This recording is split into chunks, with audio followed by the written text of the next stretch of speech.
Good morning, students. Welcome back to electrochemistry class. In the last class, we have discussed about factors influencing electronic conductance. ವಿದ್ಯಾರ್ಥಿಗಳೇ, ಹಿಂದಿನ ತರಗತಿಯಲ್ಲಿ ನಾವು electronic conductance ಯಾವ ಅಂಶಗಳ ಮೇಲೆ ಆಧಾರಗೊಂಡಿದೆ ಎಂಬುದನ್ನು ಚರ್ಚಿಸಿದ್ದೇವೆ. ಇಂದಿನ ತರಗತಿಯಲ್ಲಿ ಎಲೆಕ್ಟ್ರಾಲಿಟಿಕ್ ಕಂಡಕ್ಟೆನ್ಸ್ ಅಂದರೆ ವಿದ್ಯುತ್ ವಿಭಾಜ್ಯಗಳ ಮೂಲಕ ವಿದ್ಯುತ್ ಹಾದು ಹೋಗುವ ಅಥವಾ ವಿದ್ಯುತ್ ವಿಭಾಜ್ಯ ವಸ್ತುಗಳ ವಾಹಕತೆಯು ಯಾವುದರ ಮೇಲೆ ಆಧಾರವಾಗಿದೆ ಅನ್ನೋದನ್ನು ಚರ್ಚಿಸೋಣ. So what we are going to discuss in today's class is factors on which electrolytic conductance depends.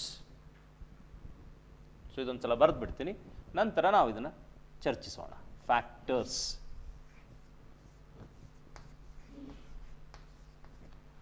on which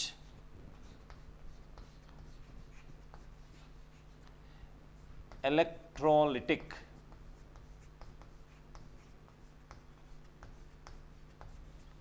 conductance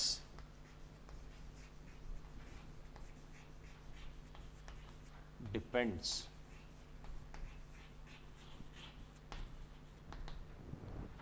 Factors on which electrolytic conductance depends. So ಈಗ ಎಲೆಕ್ಟ್ರೋಲೈಟ್ಸ್ ಅಂದ್ರೆ ಏನು ಅಂತ ನಿಮಗೆ ಗೊತ್ತಿದೆ. ವಿದ್ಯುತ್ ವಿಭಾಜ್ಯ ವಸ್ತುಗಳು. ಈ electrolytes they conduct electricity either in molten state or aqueous solution. So ಇದು ಮೊದಲನೇದಾಗಿ ನಾವು ತಿಳ್ಕೊಳ್ಬೇಕು.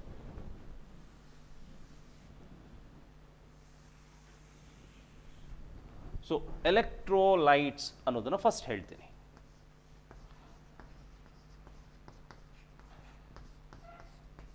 ಸೊ ಇದನ್ನು ಎಲೆಕ್ಟ್ರೋಲೈಟ್ಸ್ಗಳು ಅಂತಲೂ ನಾವು ಕನ್ನಡದಲ್ಲಿ ಅರ್ಥ ಮಾಡಿಕೊಂಡ್ರೆ ಅದನ್ನೇ ಬಳಸ್ಕೊಳ್ಳೋಣ. ಸೊ ಎಲೆಕ್ಟ್ರೋಲೈಟ್ಸ್ ಅಂದ್ರೇನು? ಅವುಗಳು ವಾಹಕಗಳು. ಈಗ ಎಲೆಕ್ಟ್ರಾನಿಕ್ ಕಂಡಕ್ಟರ್ಸ್ ಅಂದರೂ ವಾಹಕ ಅಂತ ಹೇಳಿದ್ದೀನಿ. ಈಗ ಎಲೆಕ್ಟ್ರೋಲೈಟ್ಸ್ ಅಂದರೂ ವಾಹಕ. ಇವುಗಳಿಗೆ ಏನು ವ್ಯತ್ಯಾಸ ಇದೆ? ಎಲೆಕ್ಟ್ರಾನಿಕ್ ಕಂಡಕ್ಟರ್ಸ್ ಅಂದರೆ ಲೋಹಗಳು, ಮಿಶ್ರ ಲೋಹಗಳು. ಸಾಮಾನ್ಯವಾಗಿ ಇವುಗಳು ಘನಸ್ಥಿತಿಯಲ್ಲಿ ಇರುತ್ತವೆ ಮತ್ತು ಇವುಗಳ ಮೂಲಕ ವಿದ್ಯುತ್ತನ್ನು ಹಾಯಿಸುವುದು ಅಥವಾ ಒಂದು ತುದಿಯಿಂದ ಮತ್ತೊಂದು ತುದಿಗೆ ಕೊಂಡೊಯ್ಯುವಂತಹ ವಾಹಕಗಳು ಎಲೆಕ್ಟ್ರಾನ್ಸ್ಗಳು. ಆದರೆ ಈ ಎಲೆಕ್ಟ್ರೋಲೈಟ್ಸಲ್ಲಿ ಈ ರೀತಿ ವಿದ್ಯುತ್ತನ್ನು ಒಂದು ತುದಿಯಿಂದ ಮತ್ತೊಂದು ತುದಿಗೆ ಕೊಂಡೊಯ್ಯುವಂತಹ ವಾಹಕಗಳು ಅಯಾನ್ಗಳಾಗಿರುತ್ತವೆ. ಆದ್ದರಿಂದ ಇವುಗಳನ್ನು ಅಯಾನಿಕ್ ಕಂಡಕ್ಟರ್ಸ್ ಅಂತಲೂ ಹೇಳ್ತೀವಿ. So electrolytes are ionic conductors. ಇಷ್ಟನ್ನು ಅರ್ಥ ಮಾಡ್ಕೊಳ್ಳೋಣ. ಈಗ ಕೆಮಿಸ್ಟ್ರಿಯಲ್ಲಿ ನಾವು ಉಪಯೋಗಿಸುವಂಥ ವಾಹಕಗಳೆಲ್ಲ ಎಲೆಕ್ಟ್ರೋಲೈಟ್ಸ್ಗಳಾಗಿರುತ್ತವೆ. ಈ ಎಲೆಕ್ಟ್ರೋಲೈಟ್ಸ್ ಎರಡು ಸ್ಥಿತಿಯಲ್ಲಿ ವಿದ್ಯುತ್ತನ್ನು ತನ್ನ ಮೂಲಕ ಹಾಯಗೊಡುತ್ತದೆ. ಯಾವ್ಯಾವುದು ಎರಡು ಸ್ಥಿತಿ? ಒಂದು ಮೋಲ್ಟನ್ ಸ್ಟೇಟ್, ಎರಡನೇದು in aqueous solution. So electrolytes conduct electricity in molten state. Molten ಅಂದರೆ ಏನು? ಯಾವುದಾದರೂ ಒಂದು ಘನ ಸ್ಥಿತಿಯಲ್ಲಿರುವ ಎಲೆಕ್ಟ್ರೋಲೈಟನ್ನು ಕಾಯಿಸಿದಾಗ ಅದು ದ್ರವ ರೂಪಕ್ಕೆ ಬದಲಾಗುತ್ತಲ್ಲ, ಅದು ಮೋಲ್ಟನ್ ಸ್ಟೇಟ್. ಘನವಸ್ತುವನ್ನು ಕಾಯಿಸಿದಾಗ ಅದು ದ್ರವ ಸ್ಥಿತಿಗೆ ಬದಲಾಗುತ್ತೆ. ಅದನ್ನು ನಾವು ಮೋಲ್ಟನ್ ಸ್ಟೇಟ್ ಅಂತ ಹೇಳ್ತೀವಿ. That is also called the melt. ಈಗ ನಾವಿಲ್ಲಿ ಓದೋದು conductance of electrolytes in aqueous solution. ನೀರಿನಲ್ಲಿ ಇದರ ದ್ರಾವಣ ವಿದ್ಯುತ್ತನ್ನು ಹೇಗೆ ತನ್ನ ಮೂಲಕ ಹಾಯಗೊಡುತ್ತದೆ ಎನ್ನುವುದನ್ನು ನಾವು ಚರ್ಚಿಸ್ತೀವಿ. ಮತ್ತು ಯಾವ್ಯಾವ ಅಂಶಗಳ ಮೇಲೆ ಅದು ನಿರ್ಧಾರಿತವಾಗಿದೆ ಅಥವಾ ಆಧಾರವಾಗಿದೆ. ಸೊ ಇದನ್ನು ನಾವು ಚರ್ಚೆ ಮಾಡ್ತೀವಿ. ಸೊ ಇಲ್ಲಿ ಭಾಳ ಸ್ಪಷ್ಟವಾಗಿ ಹೇಳುವ ವಿಷಯ ಏನಂದರೆ electrolytes in solution, particularly in aqueous solution. ಈ ಆಕ್ವಿಯಸ್ ಅನ್ನೋದು ಇದರಲ್ಲಿರುವಂಥ ಸಾಲ್ವೆಂಟ್ ನೀರು ಅಂತ ಹೇಳುತ್ತೆ. ಸೊ ಎಲೆಕ್ಟ್ರೋಲೈಟ್ಸ್ನ ನೀರಿನಲ್ಲಿ ಕರಗಿಸಿದಾಗ ಬರುವಂತಹ ದ್ರಾವಣ, ಈ ಸ್ಥಿತಿಯಲ್ಲಿ ವಿದ್ಯುತ್ತನ್ನು ತನ್ನ ಮೂಲಕ ಹಾದು ಹೋಗಲಿಕ್ಕೆ ಬಿಡುತ್ತದೆ. ಈ ಒಂದು ಪ್ರಕ್ರಿಯೆ ಯಾವ ಯಾವ ಅಂಶಗಳ ಮೇಲೆ ನಿರ್ಧರಿತವಾಗುತ್ತದೆ ಅಥವಾ ಆಧಾರವಾಗಿದೆ ಅನ್ನೋದನ್ನು ನಾವು ಚರ್ಚಿಸ್ತೀವಿ. ಸೊ ಎಲೆಕ್ಟ್ರೋಲೈಟ್ಸ್ ಇನ್ ಆಕ್ವಿಯಸ್ ಸೊಲ್ಯೂಷನ್.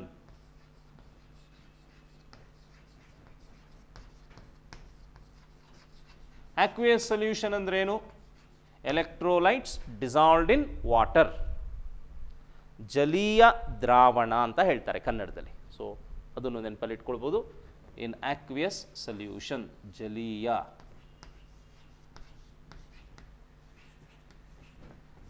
ದ್ರಾವಣ ಯಾವ್ಯಾವ ಅಂಶಗಳ ಮೇಲೆ ನಿರ್ಧಾರವಾಗಿದೆ ನೋಡಿ. ಇಲ್ಲಿ ಎರಡಿದೆ. ಏನೇನು? ಎಲೆಕ್ಟ್ರೋಲೈಟ್ ಇದೆ. ಎಲೆಕ್ಟ್ರೋಲೈಟ್ನ ಎಲೆಕ್ಟ್ರೋಲೈಟ್ ಅಂತಾನೆ ನಾನು ಹೇಳ್ತೀನಿ, ಕನ್ನಡದಲ್ಲೂ ಅದನ್ನೇ ನಾನು ಉಪಯೋಗಿಸ್ತಾ ಇದ್ದೀನಿ. ಇದು ಇಂಗ್ಲೀಷ್ ಪದ, ಇದಕ್ಕೆ ತತ್ಸಮಾನ ಪದ ಇದೆ, ಆದರೂ ನಾನು ಇದನ್ನೇ ಉಪಯೋಗಿಸ್ಕೊಳ್ತೀನಿ, ಎಲೆಕ್ಟ್ರೋಲೈಟ್. ಇನ್ನೊಂದು ಯಾವುದು? ದ್ರಾವಣ ಅಲ್ಲ, ದ್ರಾವಕ. ದ್ರಾವಕ ಅಂದ್ರೇನು? Solvent. Electrolyte is salute. So ಇದೆರಡು ಅಂಶಗಳು ನಮಗೆ ಕಣ್ಣು ಮುಂದೆ ಬರ್ತಾ ಇದೆ. ಈಗ ಯಾವ ಯಾವ ಅಂಶಗಳ ಮೇಲೆ ಇದು ಆಧಾರಿತವಾಗಿದೆ? ಮೊದಲನೇ ಅಂಶ, nature of electrolyte. Nature of the electrolyte.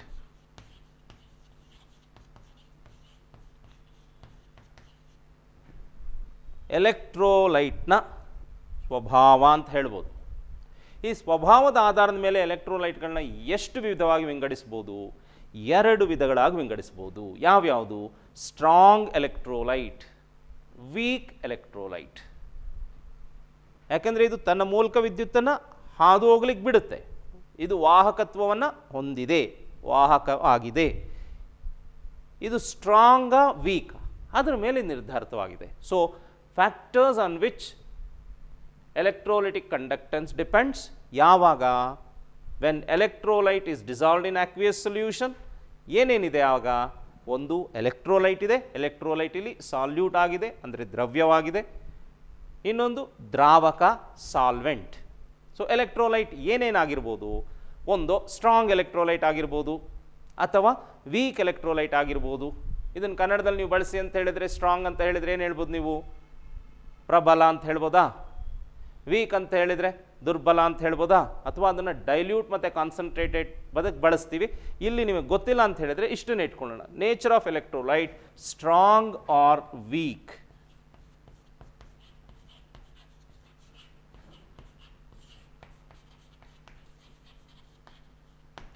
So strong electrolyte ಅಂದ್ರೆ ಏನು? Which conducts electricity to a maximum extent. Weak electrolyte conducts electricity to a lesser extent. So ಇದು ಜಾಸ್ತಿ ಪ್ರಮಾಣದಲ್ಲಿ ವಿದ್ಯುತ್ತನ್ನು ತನ್ನ ಮೂಲಕ ಹಾದು ಹೋಗಲಿಕ್ಕೆ ಬಿಡುತ್ತೆ.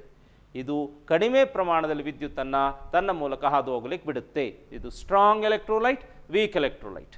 ಆದರೆ ಈ strong electrolyte, weak electrolyte definition ಇದ್ರ ಮೇಲೆ ಹೇಳಲ್ಲ. Strong electrolyte is one which dissociates completely in aqueous solution. Strong electrolyte is one which dissociates completely in aqueous solution. ಈ ಎಲೆಕ್ಟ್ರೋಲೈಟ್ ಸ್ವಭಾವ ಏನಾಗಿರುತ್ತೆ? ಈಗ ಎ ಬಿ ಒಂದು ಎಲೆಕ್ಟ್ರೋಲೈಟ್ ಅಂತ ಇಟ್ಕೊಳ್ಳೋಣ. ಈ ಎ ಬಿನ ನೀರಿನಲ್ಲಿ ಹಾಕಿದ ತಕ್ಷಣ ಎ ಪ್ಲಸ್ ಬಿ ಮೈನಸ್ ಆಗುತ್ತೆ. ಎ ಬಿ ಸಾಲಿಡ್, ನೀರಿನಲ್ಲಿ ಹಾಕಿದ ತಕ್ಷಣ ಎ ಪ್ಲಸ್ ಬಿ ಮೈನಸ್ ಆಗುತ್ತೆ. ಎ ಪ್ಲಸ್ ನೀರಿನಿಂದ ಸುತ್ತುವರಿಯುತ್ತೆ, ಅದನ್ನು ಆಕ್ವಿಯಸ್ ಅಂತ ಹೇಳ್ತೀವಿ. ಬಿ ಮೈನಸ್ ಕೂಡ ನೀರಿನಿಂದ ಸುತ್ತುವರಿಯುತ್ತೆ, ಅದನ್ನು ಆಕ್ವಿಯಸ್ ಅಂತ ಹೇಳ್ತೀವಿ. ಈ ಕ್ರಿಯೆಗೆ ಅಯೋನೈಸೇಷನ್ ಅಂತ ಹೇಳ್ತೀವಿ. ಇದಕ್ಕೆ ionisation. Ionisation is a reversible process ಅಂತ ಹೇಳ್ತೀವಿ. So ionisation is reversible process ಅಂದಾಗ ನಾನಿಲ್ಲಿ ಏಕಮುಖಿ ಆ್ಯರೋ ತೋರಿಸ್ಲಿಕ್ಕೆ ಸಾಧ್ಯ ಇಲ್ಲ, ಎರಡೂ ಕಡೆ ಆ್ಯರೋ ಮಾರ್ಕ್ ತೋರಿಸ್ತೀನಿ. So ionisation is reversible. ಈಗ ಸ್ಟ್ರಾಂಗ್ ಎಲೆಕ್ಟ್ರೋಲೈಟ್ ಅಂದ್ರೇನು? ಸ್ಟ್ರಾಂಗ್ ಎಲೆಕ್ಟ್ರೋಲೈಟ್ ಸಂಪೂರ್ಣವಾಗಿ ವಿಭಜನೆಗೊಳ್ಳುತ್ತದೆ. ಏನಾಗಿ ವಿಭಜನೆಗೊಳ್ಳುತ್ತೆ? ಅಯಾನ್ಗಳಾಗಿ ವಿಭಜನೆಗೊಳ್ಳುತ್ತದೆ. Strong electrolyte is one which ionises almost completely. It ionises almost completely. ನೋಡಿ, ಇಂಗ್ಲೀಷ್ನಲ್ಲಿ ನಾನು ಹೇಳಬೇಕಾದ್ರೆ ಆಲ್ಮೋಸ್ಟ್ ಅನ್ನೋ ಪದ ಸೇರಿಸ್ಕೊಳ್ತಾ ಇದ್ದೀನಿ. A weak electrolyte is one which ionises partially. Partially ಅಂದರೆ ಕನ್ನಡದಲ್ಲಿ ಭಾಗಶಃ. ಇಲ್ಲಿ ಸಂಪೂರ್ಣ ಸ್ಟ್ರಾಂಗಲ್ಲಿ, ಇಲ್ಲಿ ಭಾಗಶಃ. ಸೊ ಇದರ ಪರಿಣಾಮ ಏನು ಅನ್ನೋದನ್ನು ನೆಕ್ಸ್ಟ್ ಡಿಸ್ಕಸ್ ಮಾಡೋಣ. ಈಗ ಮೊದಲನೇ ಅಂಶ ನೇಚರ್ ಆಫ್ ದ ಎಲೆಕ್ಟ್ರೋಲೈಟ್. ಏನೇನೆಲ್ಲ ಆಗಿರ್ಬೋದು ಇದರ ನೇಚರ್, ಇದರ ಸ್ವಭಾವ ಅಂತ ಹೇಳಿದರೆ, ಒಂದು ಸ್ಟ್ರಾಂಗ್ ಎಲೆಕ್ಟ್ರೋಲೈಟ್ ಆಗಿರ್ಬೋದು ಅಥವಾ ವೀಕ್ ಎಲೆಕ್ಟ್ರೋಲೈಟ್ ಆಗಿರ್ಬೋದು. ಇದನ್ನು ವಿಸ್ತಾರವಾಗಿ ನಾವು ಮುಂದೆ ಚರ್ಚಿಸಬೇಕು. ಸೊ ಆ ಚರ್ಚೆ ಮಾಡಬೇಕಾದ್ರೆ ಮತ್ತೊಂದು ಸಲ ಇದನ್ನು ನಾನು ನಿರೂಪಿಸ್ತೀನಿ. ಈಗ ಇಷ್ಟು ಮಾಹಿತಿ ಇದ್ದರೆ ಸಾಕು. ಎಲೆಕ್ಟ್ರೋಲೈಟ್ಸ್ ಎರಡು ರೀತಿ ಇರುತ್ತೆ: strong electrolyte, weak electrolyte. Strong electrolyte ionises almost completely in aqueous solution. Weak electrolyte ionises partially. ಇನ್ನೂ ಡಿಫರೆನ್ಸಸ್ ಇದೆ, ಎಕ್ಸಾಂಪಲ್ಸ್ ಇದೆ, ಅದೆಲ್ಲ ಕಲ್ತ್ಕೊಳ್ಳೋಣ. ಇದನ್ನು ನೀವು ಹೈಸ್ಕೂಲ್ ತರಗತಿಯಲ್ಲಿ ಓದಿರ್ತೀರ. ಈಗ ನಾವು ಮಾಡ್ತಿರೋದೇನು? ನೆನಪಿಸ್ಕೊಳ್ತಾ ಇದ್ದೀವಿ. ಆ ನೆನಪಿಸ್ಕೊಂಡು ಈಗ ಓದುತ್ತಿರುವ ವಿಷಯಕ್ಕೆ ಅದನ್ನು ಕನೆಕ್ಟ್ ಮಾಡಿಕೊಳ್ಬೇಕು. So this is how we learn. Next factor ಏನು ನೋಡಿ, ಎರಡು ಫ್ಯಾಕ್ಟ್ರಲ್ಲಿ ಮೊದಲನೇ ಫ್ಯಾಕ್ಟ್ರು ಎಲೆಕ್ಟ್ರೋಲೈಟ್ ತೊಗೊಂಡ್ಬಿಟ್ಟಿದ್ದೀನಿ, ಸ್ಟ್ರಾಂಗ್ ಆರ್ ವೀಕ್. ಈಗ ನಿಮಗೆ ಎರಡನೇ ಅಂಶ ಹೇಗೆ ಬರುತ್ತೆ ಅಂತೆಲ್ಲ ಹೇಳ್ಬಿಡ್ತೀನಿ. ಇದು ಯಾವುದನ್ನು ನೀವು ಹುರು ಹೊಡಿಬೇಕು, ಗಟ್ ಮಾಡಬೇಕು ಅಂತ ಹೇಳ್ತಿರಲ್ಲ, ಅದೆಲ್ಲ ಬೇಡ. ಇದನ್ನು ಅರ್ಥ ಮಾಡ್ಕೊಳ್ಳಿ. ಒಂದೊಂದು ಅಂಶ ನೀವೇ ಬರಿತಾ ಹೋಗ್ಬೋದು. ಎಲೆಕ್ಟ್ರಾನಿಕ್ ಕಂಡಕ್ಟರ್ಸ್, ಎಲೆಕ್ಟ್ರಾನಿಕ್ ವಾಹಕಗಳಲ್ಲಿ ವಿದ್ಯುತ್ತನ್ನು ಒಂದು ತುದಿಯಿಂದ ಮತ್ತೊಂದು ತುದಿಗೆ ಕೊಂಡೊಯ್ಯುವಂತಹ ವಾಹಕ ಯಾವುದು? ಎಲೆಕ್ಟ್ರಾನ್ಸ್. ಎಲೆಕ್ಟ್ರೋಲೈಟ್ಸ್ ಅಥವಾ ಅಯಾನಿಕ್ ಕಂಡಕ್ಟರ್ಸ್ನಲ್ಲಿ ವಿದ್ಯುತ್ತನ್ನು ಒಂದು ತುದಿಯಿಂದ ಮತ್ತೊಂದು ತುದಿಗೆ ಕೊಂಡೊಯ್ಯುವಂಥ ವಾಹಕ ಯಾವುದು? ಅಯಾನ್ಸ್. ಸೊ ಹಾಗಿದ್ದರೆ ವಿದ್ಯುತ್ತನ್ನು ತನ್ನ ಮೂಲಕ ಹಾದು ಹೋಗಲು ಬಿಡುವಂತಹ electrolytes conductance depends on ions. ಅಯಾನ್ನ ಯಾವ ಗುಣಲಕ್ಷಣದ ಮೇಲೆ ಅದು ನಿರ್ಧಾರವಾಗುತ್ತೆ ಅದನ್ನು ಬರೀಬೇಕು ಅಲ್ವಾ?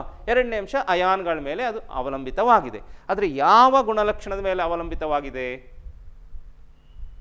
ಇದನ್ನು ಈಗ ಹೇಳ್ತೀನಿ. So it depends on size of the ions produced. Size of the ions produced and ಇನ್ನೊಂದು ಇಂಪಾರ್ಟೆಂಟ್ ಪಾಯಿಂಟ್ ಇದೆ, size of the ions produced ಇಷ್ಟಕ್ಕೆ ನಿಲ್ಲಿಸ್ತಾ ಇಲ್ಲ, and their salvation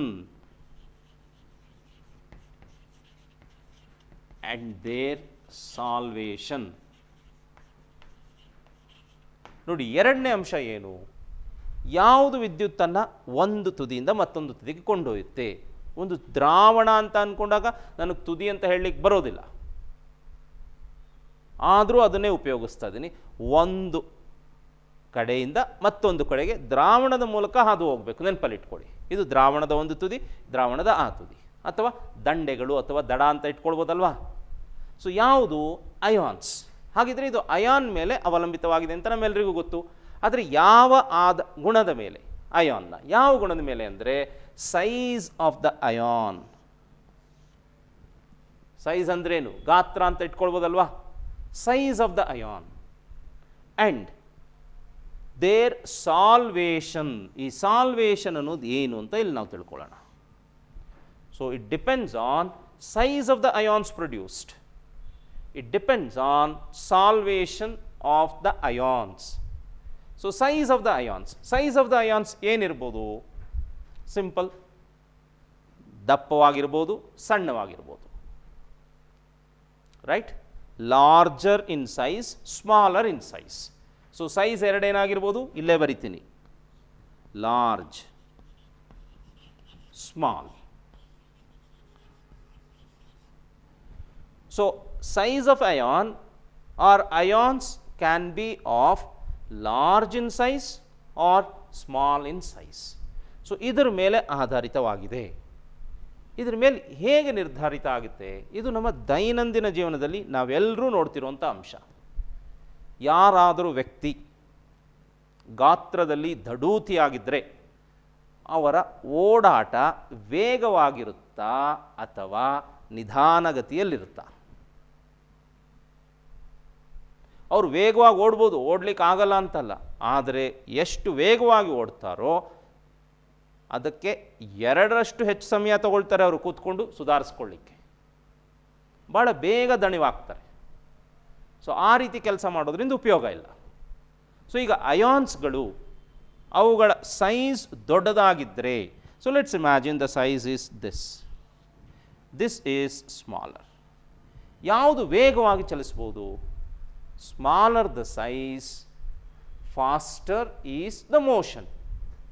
smaller the size, quicker is the motion ಅಲ್ವಾ? ಸಣ್ಣಕ್ಕಿದ್ರೆ ನಿಮ್ಗೆ ಯಾವುದೇ ರೀತಿ ಆಯಾಸ ಇರೋದಿಲ್ಲ, ಕೆಲಸ ಮಾಡ್ತೀರಾ. ಆದರೆ ನಿಮ್ಮಲ್ಲಿ ಶಕ್ತಿ ಇರಬೇಕು.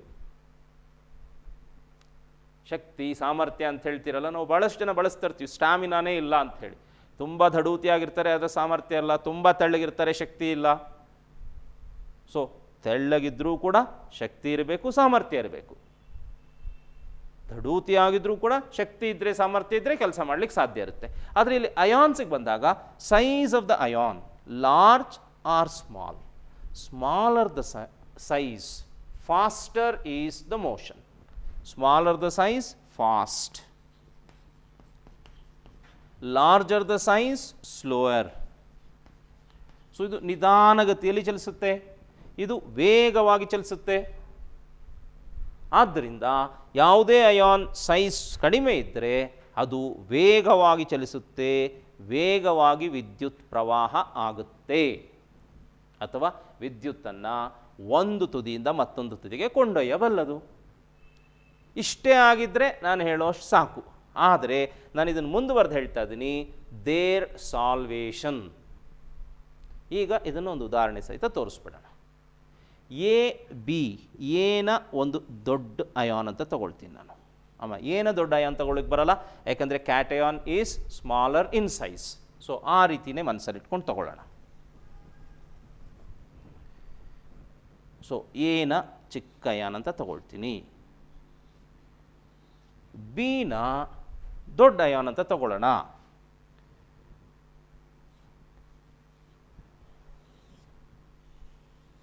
ಸೊ ಇದನ್ನು ನೀರಿನಲ್ಲಿ ಹಾಕ್ತೀನಿ, ಇದನ್ನು ನೀರಿನಲ್ಲಿ ಹಾಕ್ತೀನಿ. ಇದು ಯಾವ ಸ್ಥಿತಿಯಲ್ಲಿದೆ? ಈಗ ಸಾಲಿಡ್ನಲ್ಲಿದೆ. ಸೊ ಇದನ್ನು ನೀರಿನಲ್ಲಿ ಹಾಕಿದಾಗ ಎ ಪ್ಲಸ್, ಸರಿನಾ, ಪ್ಲಸ್ ಬಿ ಮೈನಸ್. ಸ್ವಲ್ಪ ಜಾಗ ಬಿಟ್ಕೊಂಡು ಬರಿತೀನಿ, ಇದು ಯಾಕೆ ಅಂತ ನಾನು ಬರೆದ ಮೇಲೆ ನಿಮಗೆ ಗೊತ್ತಾಗುತ್ತೆ.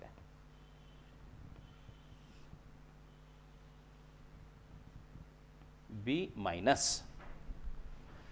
ಸೊ ಇದು ಸೈಜ್.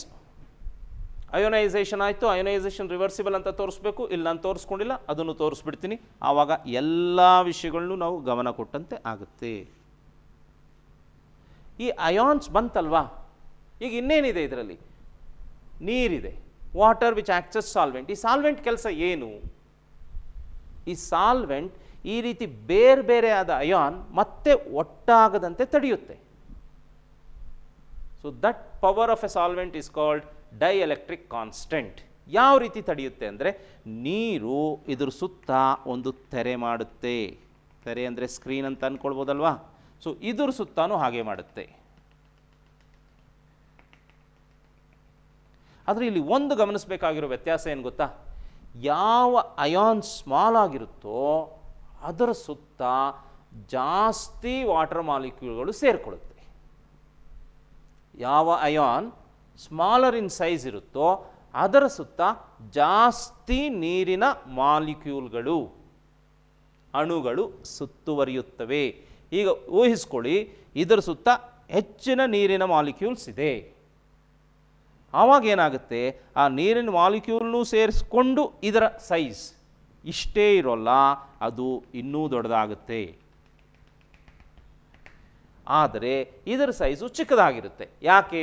ಇದರ ಸೈಜೇ ದೊಡ್ಡದಿರುತ್ತೆ, ಇದನ್ನು ಸುತ್ತುವರಿಯುವಂತಹ ನೀರಿನ ಅಣುಗಳ ಸಂಖ್ಯೆ ಕಡಿಮೆ ಆಗಿರುತ್ತೆ. So salvation is more, salvation is less. So ಈ ಮಧ್ಯದಲ್ಲಿ ಬರೆದಿರುವಂಥ ಇದನ್ನು ನಳಿಸ್ಬಿಡ್ತೀನಿ ನೋಡಿ. ಈಗ ಏನು ವ್ಯತ್ಯಾಸ ಆಗ್ತಿದೆ ಅಂತ ನಿಮ್ಗೆ ಅರ್ಥ ಆಗಬೇಕು. ಇದು ಘನಸ್ಥಿತಿಯಲ್ಲಿರುವಂಥ ಎಲೆಕ್ಟ್ರೋಲೈಟ್ ನೀರಿಗೆ ಹಾಕಿದ ತಕ್ಷಣ ವಿಭಜನೆ ಹೊಂದುತ್ತೆ. A+B- ವಿಭಜಿತಗೊಂಡಂಥ ಅಯಾನ್ಗಳು ಮತ್ತೆ ಒಟ್ಟಿಗೆ ಸೇರದಂತೆ ನೀರು ಅದನ್ನು ತಡೆಯುತ್ತೆ. ಯಾವ ರೀತಿ ತಡೆಯುತ್ತೆ? ಈ ಅಯಾನ್ಗಳನ್ನು ನೀರಿನ ಅಣುಗಳು ಸುತ್ತುವರಿಯುತ್ತವೆ. ಸುತ್ತುವರಿದು ಅದರ ಜೊತೆ ಒಂದು ಬಂಧವನ್ನು ಏರ್ಪಡಿಸಿಕೊಳ್ಳುತ್ತೆ. ಆ ಬಂಧವನ್ನು ಸಾಲ್ವೇಷನ್ ಅಂತ ಕರಿತೀವಿ. ಈಗ ಕಡಿಮೆ ಗಾತ್ರದಲ್ಲಿರುವ ಅಯಾನ್ಗಳ ಸುತ್ತ ಹೆಚ್ಚು ನೀರಿನ ಅಣುಗಳು ಬಂಧವನ್ನು ಏರ್ಪಡಿಸಿಕೊಳ್ಳುತ್ತವೆ. More number of water molecules surround this A+, therefore its size increases. whereas less number of water molecules surround B- because the size of B- is large. The size of B- is large, therefore less number of, therefore the size of B- in water is increases, but compared to A+ it becomes less. ನೋಡಿ, ನೀರಿನಲ್ಲಿ ಈ ವ್ಯತ್ಯಾಸ ಆಗುತ್ತೆ. ಈಗ ಯಾವುದು ಜಾಸ್ತಿ ವಿದ್ಯುತ್ತನ್ನು conduct ಮಾಡುತ್ತೆ, ಯಾವುದು ವೇಗವಾಗಿ ಚಲಿಸುತ್ತೆ? B-, A+ less. ಸೊ ಆದ್ದರಿಂದ ಸಾಲ್ವೇಷನ್ ಎಫೆಕ್ಟ್ ಗಣನೆಗೆ ತೆಗೆದುಕೊಳ್ಬೇಕು. ಸೊ ಸಾಲ್ವೇಷನ್ ಆಗದೆ ಹೋದಾಗ ಒಂದಿತ್ತು, ಸಾಲ್ವೇಷನ್ ಆದಾಗ ಅದಕ್ಕೆ ಉಲ್ಟಾ ಸಿಚುವೇಶನ್ ಬರುತ್ತೆ.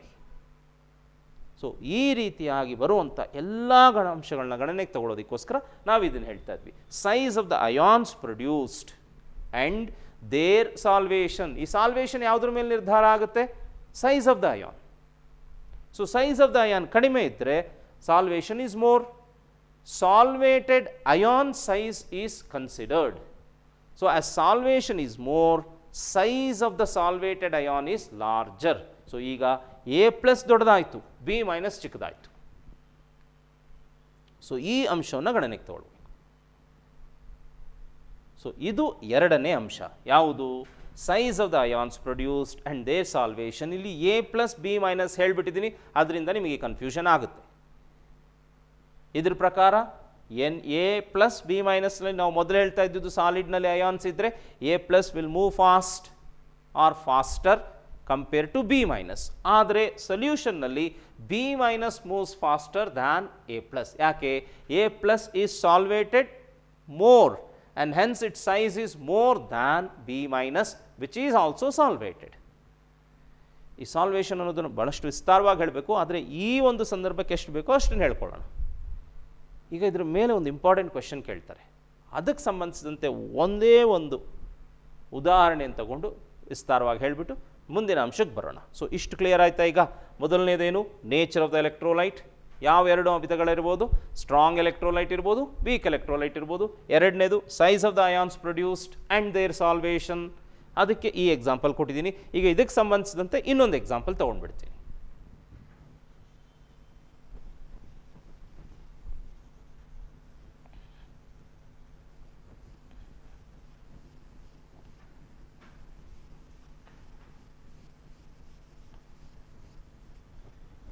ನಾನೀಗ ತಗೊಳ್ಳೋಂಥ ಉದಾಹರಣೆ ಗ್ರೂಪ್ 1 ಮೆಟಲ್ಸ್. ಗ್ರೂಪ್ 1 ಮೆಟಲ್ಸ್ ಅಂತ ಹೇಳಿದರೆ ಅದನ್ನು ಏನಂತ ಕರಿತೀವಿ? ಆಲ್ಕಲಿ ಮೆಟಲ್ಸ್ ಅಂತ ಕರಿತೀವಿ ಅಲ್ವಾ? ಗ್ರೂಪ್ 1 ಮೆಟಲ್ಸ್, ಇದೊಂದು ಉದಾಹರಣೆ ಇಲ್ಲಿ ತಗೊಳ್ಳೋಣ. ಗ್ರೂಪ್ 1 ಮೆಟಲ್ಸ್ ಯಾವ್ಯಾವುದು? ಕ್ವಿಕ್ಕಾಗಿ ನೆನಪಿಸ್ಕೊಳ್ಳಿ. Lithium, sodium, potassium, rubidium, caesium, francium. ಇಷ್ಟಿರುತ್ತೆ. ಫ್ರಾನ್ಷಿಯಂ ಒಂದು ರೇಡಿಯೋ ಆ್ಯಕ್ಟಿವ್ ವಿಕಿರಣ ವಸ್ತು, ಅದನ್ನು ನಾವು ಬಿಟ್ಬಿಡೋಣ. ಉಳಿದಿದ್ದನ್ನು ನೆನಪಿಟ್ಕೊಳ್ಳೋಣ. ಲೀಥಿಯಂ, ಸೋಡಿಯಂ, ಪೊಟ್ಯಾಷಿಯಂ ಅಲ್ವಾ. Lithium, sodium, potassium, rubidium, caesium. So ಈಗ ಇವುಗಳು ಬೇರೆ ಬೇರೆ ಇದೆ. ಆ್ಯನಯನ್ನ ಒಂದೇ ತಗೊಳ್ಳೋಣ, ಯಾಕಂದರೆ ಚರ್ಚೆ ಮಾಡೋಕ್ಕೆ ನಮಗೆ ಸುಲಭ ಆಗುತ್ತೆ. So lithium chloride, sodium chloride, potassium chloride, ರುಬಿಡಿಯಂ chloride, caesium chloride ಎಲ್ಲವನ್ನ ಸಾಲಿಡ್ ಸ್ಟೇಟಲ್ಲಿ ತಗೊಳ್ಳೋಣ.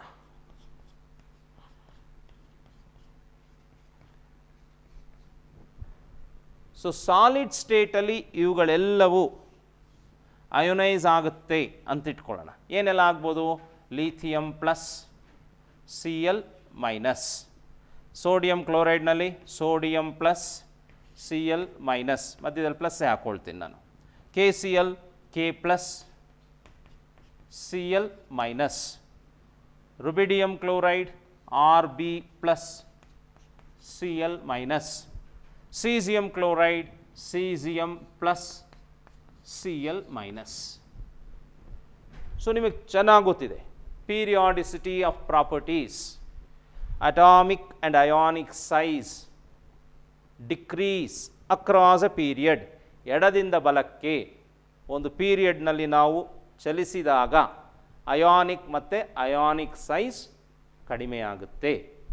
ಅದೇ ಒಂದು ಗುಂಪಿನಲ್ಲಿ ಮೇಲಿಂದ ಕೆಳಗೆ ನಾವು ಚಲಿಸಿದಾಗ ಪೀರಿಯಾಡಿಕ್ ಟೇಬಲ್ನಲ್ಲಿ ಅಟಾಮಿಕ್ ಮತ್ತು ಅಯಾನಿಕ್ ಸೈಜ್ ಇನ್ಕ್ರೀಸ್ ಆಗುತ್ತೆ, ವೃದ್ಧಿಸುತ್ತದೆ, ಕ್ಷೀಣಿಸುತ್ತದೆ. ಈ ಎರಡು ಪದಗಳನ್ನ ಚೆನ್ನಾಗಿ ಕಲಿತಿರ್ತಾರೆ. ಈಗ ಇದೆಲ್ಲ ಒಂದು ಗ್ರೂಪ್ನಲ್ಲಿ. ಸೊ ಲೀಥಿಯಮ್ಮಿಂದ ಸೀಸಿಯಮ್ಗೆ ಸೈಜ್ ಇನ್ಕ್ರೀಸ್ ಆಗಬೇಕು. ಸೊ ಅದರ ಪ್ರಕಾರ ಲೀಥಿಯಂ ಬಹಳ ಚಿಕ್ಕದಾಗಿರುತ್ತೆ, ಸೀಸಿಯಂ ಬಹಳ ದೊಡ್ಡದಾಗಿರುತ್ತೆ, ಉಳಿದದ್ದು ಅದೇ ಆರ್ಡರ್ನಲ್ಲಿರುತ್ತೆ. ಸೊ ಈಗ ಇವುಗಳು ಎಲೆಕ್ಟ್ರಿಸಿಟಿ ಕಂಡಕ್ಟ್ ಮಾಡುತ್ತೆ. ಆ ರೀತಿ ಯೋಚನೆ ಮಾಡಿದಾಗ lithium moves faster, lithium conducts more. Conductance of lithium is more because it moves faster. The factor which depends on electric conductivity is mobility of ions. ಅವುಗಳ ಚಲನ ಸಾಮರ್ಥ್ಯ. ವೇಗವಾಗಿ ಚಲಿಸಲಿಕ್ಕೆ ಸಾಧ್ಯ ಆದರೆ ಜಾಸ್ತಿ ಎಲೆಕ್ಟ್ರಿಸಿಟಿ ಕಂಡಕ್ಟ್ ಮಾಡುತ್ತೆ. ಸೊ ಇದರ ಪ್ರಕಾರ lithium plus conducts maximum, caesium plus conducts minimum. ಯಾಕಂದರೆ ಅದು ನಡೆಯೋದೇ ಸ್ಲೋ ಅಲ್ವಾ, ಅವಾಗ ಅದೆಲ್ಲಿಂದ ಕಂಡಕ್ಟ್ ಹೊತ್ಕೊಂಡು ಹೋಗ್ಲಿಕ್ಕೆ ಸಾಧ್ಯ ಹೇಳಿ. ಸೊ ಇದನ್ನು ನಾವು ಅರ್ಥ ಮಾಡ್ಕೊಳ್ಬೇಕು. ಆದರೆ ಇದನ್ನು ನಾನು ಹೀಗೆ ಸಾಲಿಡ್ ಸ್ಟೇಟಿಗೆ ತರ್ತಾ ಇಲ್ಲ, ನೀರಿನಲ್ಲಿ ಕರಗಿಸ್ತಾ ಇದ್ದೀನಿ. ಯಾಕಂದರೆ ಈಗ ನಾನು ಓದೋದೆಲ್ಲ ಜಲೀಯ ದ್ರಾವಣ ಅಂತ ಹೇಳಿದ್ದೀನಿ. ಆವಾಗ ಏನಾಗುತ್ತೆ, lithium plus is ಆಕ್ವಿಯಸ್, Na plus is ಆಕ್ವಿಯಸ್, K plus is ಆಕ್ವಿಯಸ್, Rb plus is ಆಕ್ವಿಯಸ್, caesium plus is ಆಕ್ವಿಯಸ್. ಇದೆಲ್ಲವೂ ಆಕ್ವಿಯಸ್ಸೇ ಇರುತ್ತೆ. ಮತ್ತು ಇದನ್ನು ನಾನು ಬರೀತಲ್ಲ, ಆಕ್ವಿಯಸ್ ಅನ್ನೋದು ನಿಮಗೆ ಗೊತ್ತಿರಲಿ. ಸರಿ, ಬರ್ದೇ ಬಿಡ್ತೀನಿ, ಯಾಕಂದರೆ ಯಾವುದನ್ನು ನಾವು ನಿಮಗೆ ಅರ್ಥ ಆಗುತ್ತೆ ಅಂತ ನಾನು ಬಿಡಬಾರ್ದು. ಈಗ ನಾನು ಕ್ಲೋರೈಡ್ ಅಯಾನ್ ಎಲ್ಲ ಕಡೆಯೂ ಇರೋದ್ರಿಂದ, ಸಾಮಾನ್ಯವಾಗಿರೋದ್ರಿಂದ ಅದರ ಬಗ್ಗೆ ಚರ್ಚಿಸೋಲ್ಲ, ಇದ್ರ ಬಗ್ಗೆ ಚರ್ಚಿಸ್ತೀನಿ. ಲಿಥಿಯಂ ಪ್ಲಸ್ ಸಾಲಿಡ್ನಲ್ಲಿ ಕಡಿಮೆ ಇತ್ತು. ಇಲ್ಲಿ ನಾನು ನಿಮಗೆ ಹೇಳಿದ್ದೀನಿ, smaller the size of the ion greater is solvation or greater the extent of solvation. ಅದು ನೀರಿನ ಅಣುಗಳಿಂದ ಸುತ್ತುವರಿಯಲ್ಪಡುವ ಸಾಧ್ಯತೆ ಹೆಚ್ಚು, ಮತ್ತು ಹೆಚ್ಚು ನೀರಿನ ಅಣುಗಳು ಅದನ್ನು ಸುತ್ತುವರಿಯುತ್ತವೆ. ಸೊ ಈಗೇನಾಗುತ್ತೆ, lithium size, lithium aqueous size will be the largest. So ಇದರ ಒಂದು ಸೈಜ್ ದೊಡ್ಡದಾಗುತ್ತೆ. ಎಷ್ಟು ದೊಡ್ಡದಾಗುತ್ತೆ ಅಂದರೆ ಉಳಿದಿದ್ದೆಲ್ಲ ಇದಕ್ಕಿಂತ ಕಡಿಮೆ ಇರುತ್ತೆ. ಸೊ ಅದೇ ರೀತಿ ಬಂದಾಗ ಇದರ ಸೈಜು ಚಿಕ್ಕದಾಗುತ್ತೆ. ನೆನಪಲ್ಲಿಟ್ಕೊಳ್ಳಿ, ಇದಕ್ಕೆ ಏನು ಸೈಜ್ ಇರುತ್ತೆ ಅದು ಹಾಗೇ ಇರುತ್ತೆ, ಬಟ್ ಅದ್ರ ಸುತ್ತ ನೀರು ಸುತ್ತುವರೆದಾಗ ಅದು ಚಿಕ್ಕದಾಗಿ ಕಾಣಿಸುತ್ತೆ ಅಂತ ಹೇಳಬೇಕು ನಾನು. ಸರಿನಾ? ಈಗ ಇದು ನಿಮಗೆ ಪಿಕ್ಚೋರಿಯಲ್ ಆಗಿ ನಾನು ತೋರಿಸುವಂಥ ಪ್ರಯತ್ನ ಮಾಡ್ತಿರೋದ್ರಿಂದ ಇದನ್ನು ಬರಿತೀನಿ. For example, I understand lithium size ಸಾಲಿಡ್ನಲ್ಲಿ ಇಷ್ಟಿರುತ್ತೆ. ಸರಿನಾ? ನೆಕ್ಸ್ಟು ಸೋಡಿಯಂ ಸೈಜ್ನ ಇಲ್ಲಿ ಬರಿತೀನಿ, ಸ್ವಲ್ಪ ದೊಡ್ಡದಾಗಿ ಬರಿಬೇಕು ನಾನು. ಪೊಟ್ಯಾಷಿಯಂ ಸೈಜ್ ಇನ್ನೂ ದೊಡ್ಡದಾಗಿ ಬರಿತೀನಿ.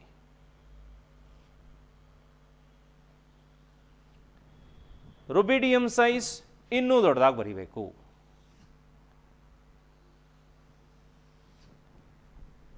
ಸೀಸಿಯಂ ಸೈಜ್ ಇನ್ನೂ ದೊಡ್ಡದಾಗಿ ಬರಿತೀನಿ. ನೀವು ಕೇಳ್ಬೋದು ಎಲ್ಲವನ್ನು ಯಾಕೆ ನಾನು ಸರ್ಕಲ್ ಶೇಪ್ನಲ್ಲಿ ತೋರಿಸ್ತಿದ್ದೀನಿ, 2 ಡೈಮೆನ್ಷನಲ್ ಆದ್ರಿಂದ ಸರ್ಕಲ್, ಆದರೆ ಆ್ಯಕ್ಚುಯಲ್ ಶೇಪ್ ಇಸ್ ಸ್ಪೆರಿಕಲ್ ಅಂತ ಹೇಳ್ತೀವಿ. ಇದು ನಾವು ಮಾಡಿಕೊಂಡಿರುವಂಥ ಒಂದು ಕಲ್ಪನೆ. ಆಟಮ್ ಕಣ್ಣಿಂದ ಕಾಣೋದಿಲ್ಲ ಅಲ್ವಾ, ಆದರೆ ಅದರ ಶೇಪ್ ಹೇಗಿದೆ ಅಂತ ನಾವು ನಿರ್ಧರಿಸಿದ್ದೀವಿ ಅಥವಾ ಕಲ್ಪಿಸ್ಕೊಂಡಿದ್ದೀವಿ, ಅದು ಸ್ಪೆರಿಕಲ್.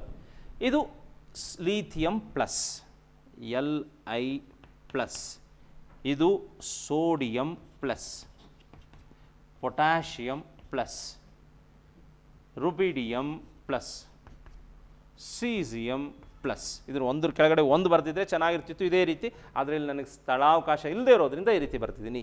ಇದು ಸಾಲಿಡ್ನಲ್ಲಿದೆ, ಇದು ನೀರಿನಲ್ಲಿದೆ ಅಂತ ಈಗ ಊಹಿಸ್ಕೊಳ್ಳೋಣ. ಆವಾಗ ನೀರಿನ ಅಣುಗಳು ಏನು ಮಾಡುತ್ತೆ, ಇದನ್ನು ಸುತ್ತುವರಿಯುತ್ತವೆ. ಇದರ ಸುತ್ತ ಜಾಸ್ತಿ ನೀರಿನ ಮಾಲಿಕ್ಯೂಲ್ ಸುತ್ತುವರಿಯುತ್ತೆ. More number of water molecules surround. So ಇದರ ಸೈಜ್ ಇಷ್ಟು ದೊಡ್ಡದಾಗುತ್ತೆ. ಇದರ ಸುತ್ತಾನೂ ನೀರಿನ ಮಾಲಿಕ್ಯೂಲ್ ಸುತ್ತುವರಿಯುತ್ತೆ, ಆದರೆ ಇದರ ಸೈಜ್ ಇದಕ್ಕೆ ಹೋಲಿಸ್ಕೊಂಡ್ರೆ ಚಿಕ್ಕದಾಗಿ ಬರುತ್ತೆ. ನೋಡಿ, ಸೈಜ್ ವ್ಯತ್ಯಾಸ ಆಗ್ತಿದೆ ಅಂತ ಹೇಳಿದರೆ ಅಣುವಿನ ಸೈಜ್ ಅಲ್ಲ, ಅಯಾನ್ ಸೈಜ್ ಅಲ್ಲ, ಅದರ ಸುತ್ತ ನೀರಿನ ಅಣುಗಳು ಎಷ್ಟು ಸುತ್ತುವರಿಯುತ್ತೋ ಒಟ್ಟಾರೆ ಸೈಜ್. ಸೊ ಈಗ ಇಷ್ಟು ಚಿಕ್ಕದಿದ್ದು ಇಷ್ಟು ದೊಡ್ಡದಾಯಿತು, ಇಷ್ಟು ದೊಡ್ಡದಿರೋದು ಇಷ್ಟೇ ದೊಡ್ಡದಾಯಿತು. ಇದೇನಾಗುತ್ತೆ, ಇನ್ನೂ ಚಿಕ್ಕದಾಗುತ್ತೆ.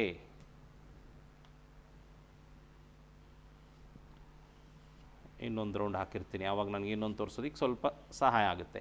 ಇದ್ರದ್ದು ಇಷ್ಟಾಗ್ಬೋದು, ಇದ್ರದ್ದು ಇಷ್ಟೇ ಆಗುತ್ತೆ. ಈಗ ನೋಡಿ,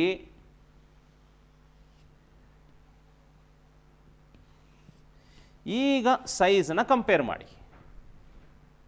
ಈಗ ನೀವು ಸೈಜ್ನ ಕಂಪೇರ್ ಮಾಡಬೇಕು. ಇನ್ನೊಂದು ಚೂರು ಮಾಡ್ಕೊಳ್ತೀನಿ, ಆವಾಗ ನಿಮಗೆ ಸೈಜ್ ನೋಡಿದ್ರೇ ಗೊತ್ತಾಗುತ್ತೆ. ಆದರೆ ಇದು ಯಾವುದೂ ಸೈಜ್ನ ಸ್ಕೇಲ್ ಮಾಡೋಂಗಿಲ್ಲ, ಅಂದರೆ ಮೆಷರ್ ಮಾಡಿ ಇದೇ ಕರೆಕ್ಟು ಇದೇ ತಪ್ಪು ಅಂತ ಹೇಳೋಂಗಿಲ್ಲ. ಇದೊಂದು ರೆಪ್ರೆಸೆಂಟೇಷನ್ಗೆ ತೋರಿಸಿರೋದು. ಈಗ ಯಾವುದ್ರ ಸೈಜ್ ಜಾಸ್ತಿ ಆಯಿತು, ಲೀಥಿಯಂ ಪ್ಲಸ್ ಸೈಜ್ ದೊಡ್ಡದಾಗೋಯ್ತು, ಸೀಸಿಯಂ ಪ್ಲಸ್ ಸೈಜ್ ಎಲ್ಲದಕ್ಕಿಂತ ಕಡಿಮೆ ಆಯಿತು. ಇಲ್ಲಿ ನಾನು ಬರೆದಿರೋದು ನಿಮಗೆ ದೊಡ್ಡದಾಗಿ ಕಾಣಿಸ್ತಿದ್ರು ಅರ್ಥ ಮಾಡ್ಕೊಳ್ಳಿ, ಇದು ಎಲ್ಲದಕ್ಕಿಂತ ಕಡಿಮೆ ಇದೆ ಅಂತ. ಸೊ ಸೈಜ್ ಕಡಿಮೆ ಆದರೆ ಅದರ ಚಲನೆ ಅಥವಾ ಗತಿ ವೇಗವಾಗಿರುತ್ತೆ. ಸೊ ವೇಗವಾಗಿದ್ದಷ್ಟು ಅದು ವಿದ್ಯುತ್ತನ್ನು ಕೊಂಡೊಯ್ಯುವ ಸಾಮರ್ಥ್ಯ ಅಥವಾ ಹೆಚ್ಚಿನ ಸಾಮರ್ಥ್ಯನ ಪಡ್ಕೊಳ್ಳುತ್ತೆ. So larger the size slower and hence lesser is the conductance. So ಈಗ ಯಾವುದು ಹೆಚ್ಚಿನ ವಿದ್ಯುತ್ತನ್ನು ಕಂಡಕ್ಟ್ ಮಾಡುತ್ತೆ ಅಂದರೆ ಸೀಸಿಯಂ ಪ್ಲಸ್.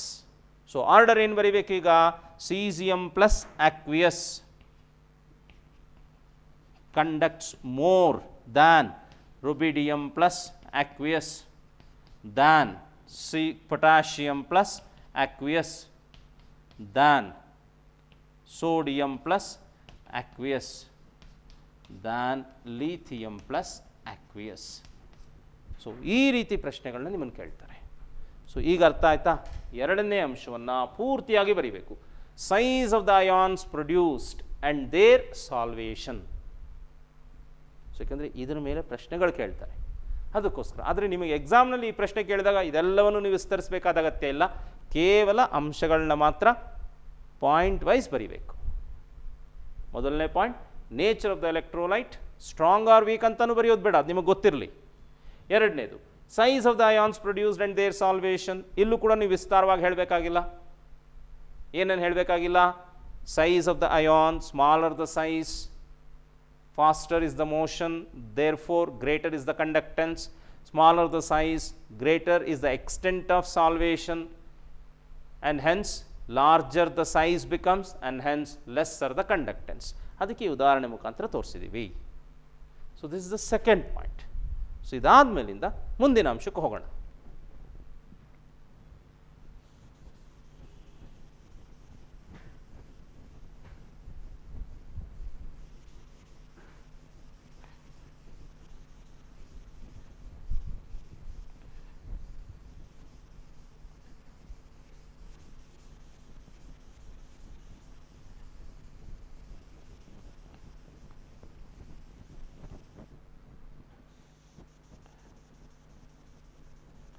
ಏನಾದರೂ ಬರೆದ್ಬಿಟ್ಟಿದ್ರೆ ನಿಮಗೆ ಸರಿಯಾಗಿ ಕಾಣಿಸೋದಿಲ್ಲ, ಅದಕ್ಕೆ ಇದನ್ನು ಮತ್ತೆ ನಾನು ಸರಿ ಮಾಡಿಬಿಡ್ತೀನಿ. And their solvation.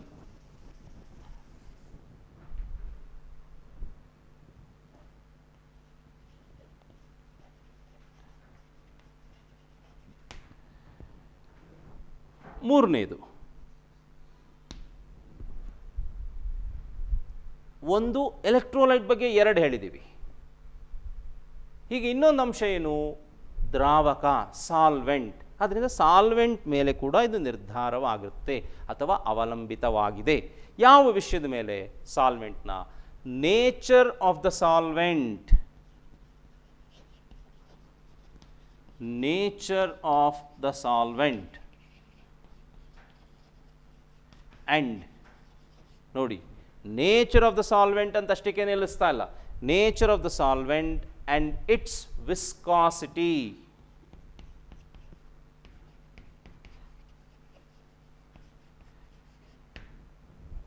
ಈ ಮೂರನೇ ಅಂಶವನ್ನು ನಾವು ತಗೊಂಡಿರೋ ಹೆಡ್ಡಿಂಗ್ ನೋಡಿದಾಗ ಎಲ್ಲವೂ ನಿರ್ಧಾರಿತವಾಗಿದೆ. ಏನು? ನಾನು ಹೇಳಿದ್ದೀನಿ, ಈ ಎಲೆಕ್ಟ್ರೋಲೈಟ್ಸ್ ನೀರಿನಲ್ಲಿ ಕರಗಿದಾಗ ಅವುಗಳ ವಾಹಕವನ್ನು ನಾವು ಯಾವ ಯಾವ ಅಂಶಗಳ ಮೇಲೆ ಆಧಾರವಾಗಿದೆ ಅಂತ ಚರ್ಚಿಸ್ತಾ ಇದ್ದೀವಿ. ಸೊ ಈಗ ನೇಚರ್ ಆಫ್ ದ ಸಾಲ್ವೆಂಟ್ ಬರೋಕ್ಕೆ ಸಾಧ್ಯ ಇಲ್ಲ, ಯಾಕಂದರೆ ಸಾಲ್ವೆಂಟ್ ಯಾವುದು ಅಂತ ನಾವು ಆಲ್ರೆಡಿ ಫಿಕ್ಸ್ ಮಾಡಿದ್ದೀವಿ. ಯಾವುದು? ನೀರು. ನೀರಿನ ವಿಸ್ಕಾಸಿಟಿ. ವಿಸ್ಕಾಸಿಟಿ ಕನ್ನಡದಲ್ಲಿ ಸ್ನಿಗ್ಧತೆ ಅಂತಾರೆ. ಈ ಸ್ನಿಗ್ಧತೆ ಅನ್ನೋ ಪದನೇ ಅರ್ಥ ಮಾಡ್ಕೊಳ್ಳೋಕೆ ಕಷ್ಟ, ಯಾಕಂದ್ರೆ ನಾವು ಬಳಸ್ತಾ ಇಲ್ಲ. Viscosity of the solvent. ಈ ನೇಚರ್ ಆಫ್ ದ ಸಾಲ್ವೆಂಟ್ ಯಾವ್ಯಾವುದೆಲ್ಲ ಇರ್ಬೋದು? ಒಂದು ಆಕ್ವಿಯಸ್ ಅಂದರೆ ಜಲೀಯ ದ್ರಾವಣ, ದ್ರಾವಕ. ಎರಡನೇದು ನಾನ್ ಆಕ್ವಿಯಸ್.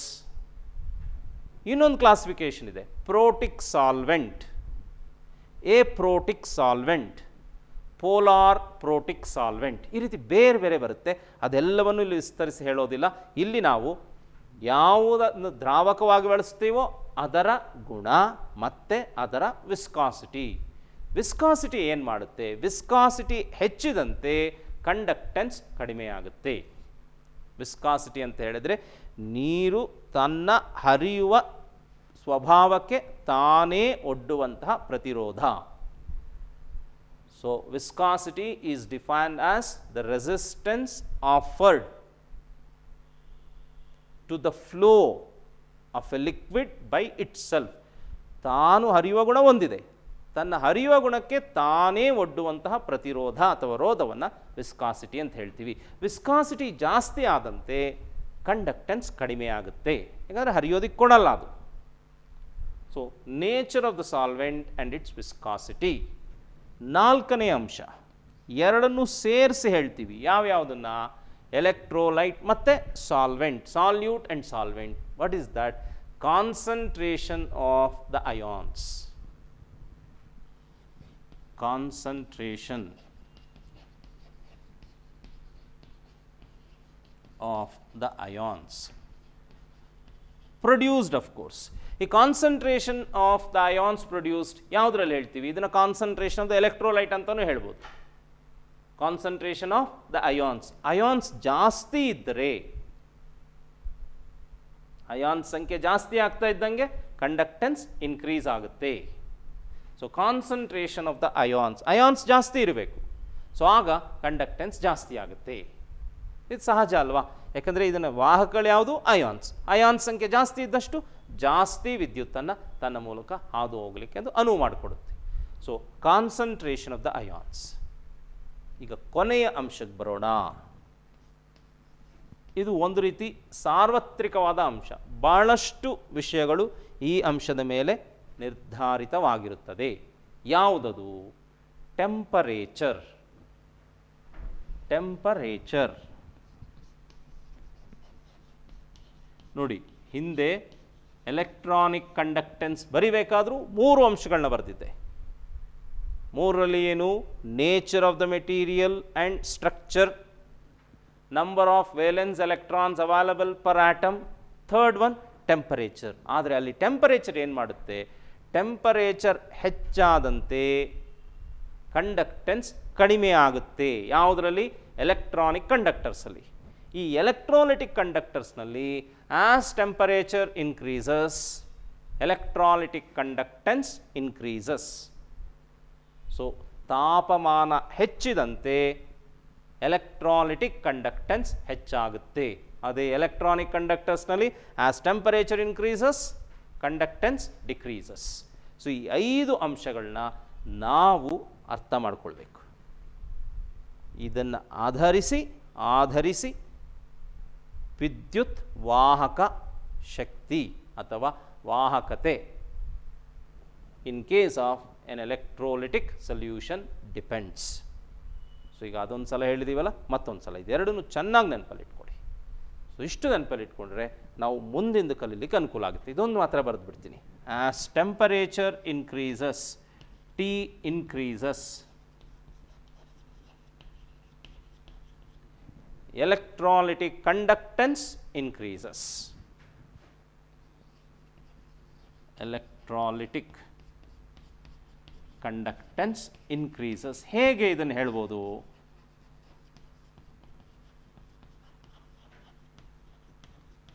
ಈ ಟೆಂಪರೇಚರ್ ಇನ್ಕ್ರೀಸ್ ಆಗ್ತಾ ಇದೆ ಅಂದರೆ ನೀವು ಟೆಂಪರೇಚರ್ನ ಹೆಚ್ಚಿಸ್ತಾ ಇದ್ದೀರಾ. ಎಲೆಕ್ಟ್ರೋಲೈಟ್ ಸೊಲ್ಯೂಷನ್ ತಗೊಂಡು ನೋಡಿ, ಇದಕ್ಕೆ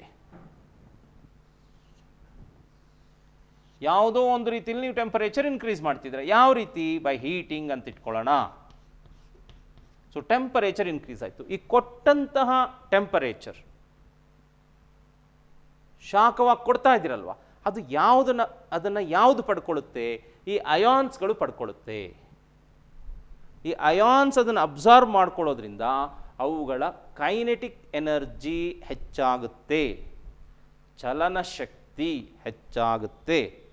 ಚಲನಶಕ್ತಿ ಹೆಚ್ಚಾದಾಗ ಅವುಗಳ ಚಲಿಸುವ ಸಾಮರ್ಥ್ಯ ಹೆಚ್ಚಾಗುತ್ತೆ, ವೇಗವಾಗಿ ಚಲಿಸುತ್ತವೆ. ವೇಗವಾಗಿ ಚಲಿಸುವುದರಿಂದ ಹೆಚ್ಚಾಗಿ ಎಲೆಕ್ಟ್ರಿಸಿಟಿ ಕಂಡಕ್ಟೆನ್ಸ್ ಆಗುತ್ತೆ. So when temperature is increased, conductance increases because ionic mobility increases. Mobility ಅಂದ್ರೇನು? ಚಲನ ಸಾಮರ್ಥ್ಯ, ಅವುಗಳು ಚಲಿಸುವ ಒಂದು ವೇಗ ಅಥವಾ ಗತಿ ಹೆಚ್ಚಾಗುತ್ತೆ. ಚಲನೆಯ ಗತಿ ಹೆಚ್ಚಾಗುತ್ತೆ, ಶೀಘ್ರವಾಗಿ ನಡೀತೀವಿ. ಯಾವುದಾದ್ರು ಕೆಲಸ ಮಾಡಬೇಕಾದ್ರೆ ಸುಸ್ತಾದರೆ ಮಧ್ಯದಲ್ಲಿ ಏನಾದರೂ ಎನರ್ಜಿ ಡ್ರಿಂಕ್ ತೊಗೊಂಡ್ರೆ ಮತ್ತಷ್ಟು ಸ್ವಲ್ಪ ಕೆಲಸ ಮಾಡ್ತೀವಲ್ಲ ಹುರುಪಿಂದ ಹೆಚ್ಚಾಗಿ, ಅದೇ ರೀತಿ ಇಲ್ಲಾಗುತ್ತೆ. So as temperature increases electrolytic conductance increases. ಇಂಗ್ಲೀಷ್ನಲ್ಲಿ ಇದಕ್ಕೆ ಉತ್ತರ ಬರೀಬೇಕಾದ್ರೆ ಏನು? As temperature increases kinetic energy of ions increases, which increases ionic mobility, which in turn increases electrolytic conductance. So ಇಷ್ಟು ಅಂಶಗಳನ್ನ ಈ ಒಂದು ತರಗತಿಯಲ್ಲಿ ನಾವು ಡಿಸ್ಕಸ್ ಮಾಡಿದ್ದೀವಿ. ಮುಂದಿನ ತರಗತಿಯಲ್ಲಿ ಮೆಜರ್ಮೆಂಟ್ ಆಫ್ ಎಲೆಕ್ಟ್ರಾಲಿಟಿಕ್ ಕಂಡಕ್ಟಿವಿಟಿ. ಕಂಡಕ್ಟೆನ್ಸ್ ಅಂದರೆ ವಾಹಕ, ಕಂಡಕ್ಟಿವಿಟಿ ಅಂದರೆ ವಾಹಕತ್ವ. ಇದನ್ನು ಕಲಿಯೋಣ. ವಿದ್ಯಾರ್ಥಿಗಳೇ, ಈ ಒಂದು ಕಾರ್ಯಕ್ರಮ ಮೈಸೂರು ಜಿಲ್ಲಾ ಪದವಿ ಪೂರ್ವ ರಸಾಯನಶಾಸ್ತ್ರ ಉಪನ್ಯಾಸಕರ ವೇದಿಕೆ ವತಿಯಿಂದ ಹೊರಬರ್ತಾ ಇದೆ. ಸೊ ಈಗಾಗಲೇ ನೀವು ಇದನ್ನು ವೀಕ್ಷಿಸ್ತಾ ಇದ್ದೀರಾ. ಮತ್ತೆ ಈ ಪಾಠಗಳನ್ನು ವೀಕ್ಷಿಸಿ ಅರ್ಥ ಮಾಡಿಕೊಳ್ಳಿ. ಮತ್ತು ಪರೀಕ್ಷೆಗೆ ಉತ್ತರ ಬರೆಯುವ ಕಲೆಯನ್ನು ಪ್ರಾಕ್ಟೀಸ್ ಮಾಡಿ ಕರಗತ ಮಾಡಿಕೊಳ್ಬೇಕು. ಅದಕ್ಕೆ ಅನುಕೂಲ ಆಗಲಿ ಅನ್ನೋ ದೃಷ್ಟಿಯಿಂದಲೇ ಪ್ರತಿ ಪಾಠದ ನಂತರ ಪ್ರಶ್ನೋತ್ತರ ಸೆಷನ್ಗಳನ್ನು ಕೂಡ ಮಾಡ್ತಾ ಇದ್ದೀವಿ.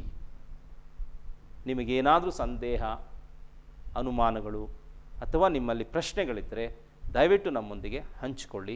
ಉತ್ತರವನ್ನು ಕೊಡೋ ಪ್ರಯತ್ನವನ್ನು ಖಂಡಿತವಾಗಿಯೂ ಮಾಡ್ತೇವೆ. ಮತ್ತು ಕೊನೆಯಲ್ಲಿ ಹೇಳೋದು, ಯೂಟ್ಯೂಬ್ ಚಾನಲ್ನ ವೀಕ್ಷಿಸಿ ಈ ಕಾರ್ಯಕ್ರಮ ಅಥವಾ ಈ ಪಾಠವನ್ನು ಲೈಕ್ ಮಾಡಿ, ನಿಮ್ಮ ಸ್ನೇಹಿತರೊಂದಿಗೆ ಹಂಚಿಕೊಳ್ಳಿ, ಸಬ್ಸ್ಕ್ರೈಬ್ ಕೂಡ ಮಾಡಿ. ಸೊ ಇದಾದ ನಂತರದ ದಿನಗಳಲ್ಲಿ ನಾವು CET ಕ್ಲಾಸ್ ಸಂಬಂಧಿಸಿದ ತರಗತಿಗಳನ್ನು ಕೂಡ, CET ಪರೀಕ್ಷೆಗೆ ತಯಾರಾಗಲು ಅನುಕೂಲವಾಗುವಂಥ ತರಗತಿಗಳನ್ನು ಕೂಡ ರಸಾಯನಶಾಸ್ತ್ರ ವಿಷಯದಲ್ಲಿ ಹೊರತರ್ತಾ ಇದ್ದೀವಿ. ಮುಂದಿನ ತರಗತಿಯಲ್ಲಿ ಮತ್ತೆ ನಿಮ್ಮೊಂದಿಗೆ ಭೇಟಿ ಮಾಡೋಣ. ನಮಸ್ಕಾರ.